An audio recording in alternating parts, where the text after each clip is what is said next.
Social media. Social media ini adalah alat yang canggih yang bisa lo gunain buat banyak hal.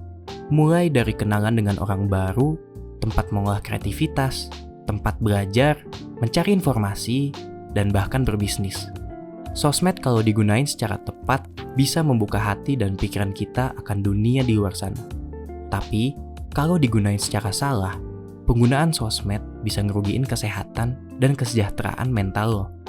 Ngomong-ngomong soal kesehatan mental, kita semua tahu kalau kita secara berlebihan scrolling IG, TikTok, dan sosmed lainnya bisa bikin energi kita kekuras dan ngabisin banyak waktu berjam-jam di hidup kita. Menurut satu penelitian di Amerika, 58% dari pengguna sosmed itu kesehatan mentalnya kena dampak negatif.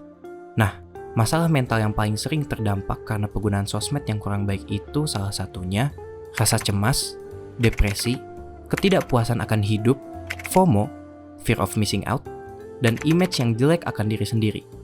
Dalam studi lain juga mengatakan kalau 86% dari Gen Z yang juga pengguna aktif sosmed ngerasa kebahagiaan mereka terdampak banget secara negatif dan hal ini mempengaruhi kesehatan mental mereka, termasuk kurang percaya diri, anxiety, kesepian, dan depresi. Penyanyi terkenal seperti Selena Gomez dan Ed Sheeran pun sering mengambil langkah rehat dari sosial media buat melindungi kesehatan dan kesejahteraan mental mereka. Nah, di video kali ini, gua mau ngasih tahu 5 cara buat menjaga kesehatan dan kesejahteraan mental lo dari sosial media. Pertama, stop membandingkan diri lo dengan orang lain. Nah, ini jadi salah satu masalah terbesar pengguna sosial media, dan banyak yang gak sadar sama hal ini. Pas lo lagi scrolling sosmed, seringkali lo jadi ngerasa iri sama apa yang lagi dilakuin orang lain. Misalnya, ada temen lo bikin story lagi liburan ke luar negeri. Ada yang abis beli HP baru, ada yang baru jadian sama pacarnya dan lagi ngedate. Sedangkan, pas lo lagi ngeliat story itu, lo lagi diem aja di rumah, atau bahkan lagi pusing mikirin tugas atau kerjaan. Kalau lo jadi ngerasa iri atau bahkan sampai ngerasa hidup lo itu jauh lebih bosenin dari orang lain, ini udah gak baik.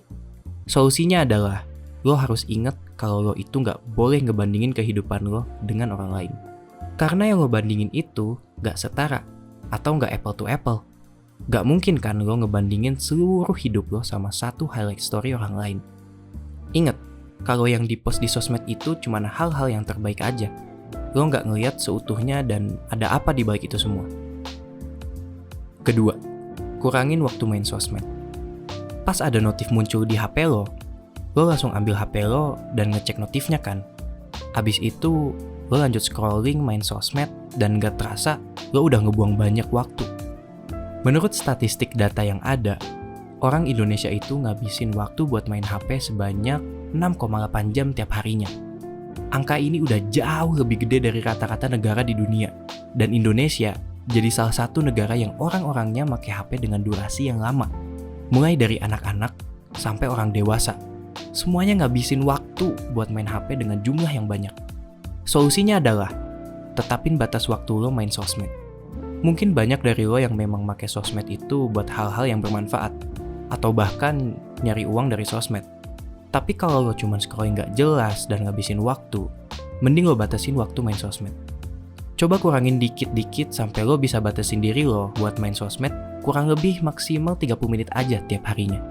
Coba pakai waktu lo buat hal-hal lain yang lebih bermanfaat. Ketiga, pergi keluar. Kadang-kadang nih, abis scrolling sosmed seharian itu rasanya bikin kita jadi lebih terhubung sama dunia maya. Tapi di satu sisi kita terdiskoneksi dengan dunia nyata. Banyak orang yang ngalamin rasa terisolasi dan kesepian abis scrolling sosmed berlebihan. Sekali-sekali, banyakin main keluar. Bersosialisasi langsung dengan orang-orang di luar sana, dibanding scrolling sosmed aja di rumah. Mending janjian buat main sama teman-teman lo. Ya minimal seminggu sekali lah. Hal ini biar lo gak ngabisin waktu lo di rumah aja, scrolling sosmed berjam-jam yang gak jelas. Keempat, jangan lihat konten negatif. Ini ada istilahnya nih, yaitu doom scrolling, yang dimana lo scrolling sosmed asal-asalan dan ngelihat konten atau berita yang negatif. Kalau lo gak bisa pilah-pilah konten mana yang sebaiknya lo lihat, lo bisa kena dampak negatifnya. Pas lo ngelihat berita-berita negatif yang gak enak dibaca, itu bisa bikin perasaan dan pandangan lo terhadap dunia itu jadi jelek. Lo bakal ngeliat sekeliling lo itu jadi buruk dan ini bisa nimbulin rasa cemas. Padahal sebenarnya kenyataannya nggak seburuk itu kok. Nah, kenapa hal ini bisa terjadi? Sekarang itu di sosmed, filter buat konten-konten negatif kayak gini udah susah. Kalau zaman dulu, buat ngeliat berita-berita itu nggak segampang sekarang. Kalau dulu, mungkin lo harus beli koran atau majalah. Atau bahkan lo baru bisa dengar berita itu dari orang lain. Pikiran kita itu dirancang buat ngelindungin kita dari bahaya dan ancaman langsung. Sebelum adanya sosial media, kita harus ngerasain kejadian itu secara langsung di dunia nyata. Dan sekarang, kita bisa tahu tentang segala hal dengan mudah lewat sosmed. Kita setiap harinya diperlihatkan sama segala macam berita dan konten yang negatif. Dan parahnya, banyak orang yang gak bisa bedain mana berita asli, mana yang hoax. Gak heran kalau zaman sekarang banyak orang yang lebih stres dan cemas. Solusinya, coba dengan sadar lo pilih-pilih konten yang lo konsumsi. Pas lo lagi scrolling, coba perhatiin perasaan dan energi lo. Pilihlah buat lihat konten yang bikin lo ngerasa seneng, adem, dan bahagia. Skip dan jauhin konten yang bikin lo ngerasa cemas, sedih, marah, dan kecewa. Blok dan unfollow akun-akun yang bikin lo ngerasa negatif. Tontonlah channel-channel yang bisa ngasih lo banyak manfaat. So, bijaklah dalam menggunakan sosial media.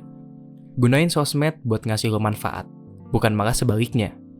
Jagalah kesehatan mental lo karena itu hal yang sangat penting dan kadang suka disepelein. Segitu aja dari gua, semoga tipsnya bermanfaat. Thanks for watching, see you on the next video.